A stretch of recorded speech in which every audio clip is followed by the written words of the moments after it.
Bumisita sa GMA Network si two-time Olympic gold medalist Carlos Yulo. Sa panayam ng GMA Integrated News, inalala at pinasalamatan ni Golden Boy ang mga tumulong sa kanyang tagumpay sa Paris Olympics. May unang balita, si Pia Arcangel.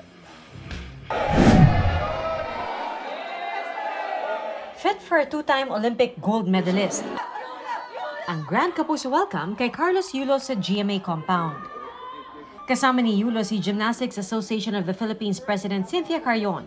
Sinalubong sila ng GMA executives sa pangunguna ni na President and Chief Executive Officer Gilberto R. Duavit Jr., Executive Vice President and Chief Financial Officer Felipe S. Yalong, Senior Vice President Attorney Annette Gozon Valdez, at Senior Vice President and Head of GMA Integrated News, Regional TV, and Synergy, Oliver Victor B. Amoroso. Outstanding, can I say. Very proud at very grateful for the opportunity to personally meet him and congratulate him and thank him. To thank him for the inspiration and the strength he brings us all, the hope he brings to everybody. The whole company is so proud of na-achieve ni Kaloy Yulo. So parang ang GMA, yung one of our core values is excellence and he excelled that. So we're so proud.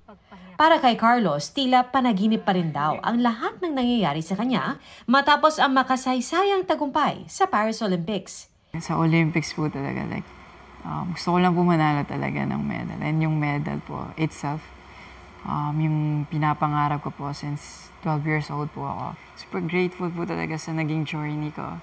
Ikinwento ni Carlos ang naramdaman sa pagsabak sa kanyang floor exercise routine. Bago kasi ako mag-start po sa floor, nakita ko na 14-9 plus yung score nung competitor po. I was like, focus na lang ako sa sarili ko. And then, pakita ko kung ano yung pinractice ko. Nagawa ko po. So, sobrang saya po talaga. Pero hindi ko alam na mag-gold ako.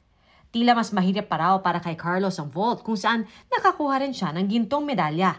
Isa raw sa nakatulong sa kanya rito ang kapwa gymnast at Filipino-British na si Jake Jarman ng Team Great Britain na itinuturing niyang malapit na kaibigan.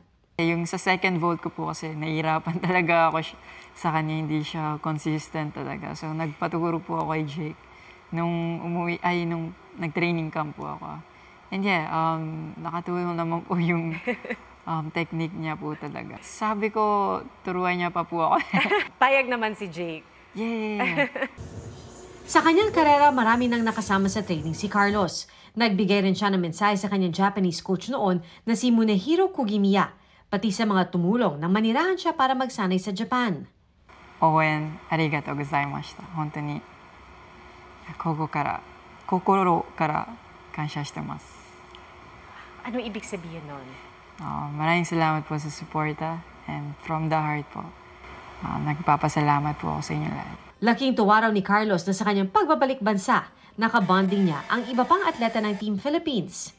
Excited po talaga ako na makita si Kuya AJ. Alam ko, nahirapan din po siya sa journey niya na to and super proud ako sa ginawa niya. Yung mga athletes po talaga natin, sobrang nire-respeto ko sila and ni-inspire po nila ako.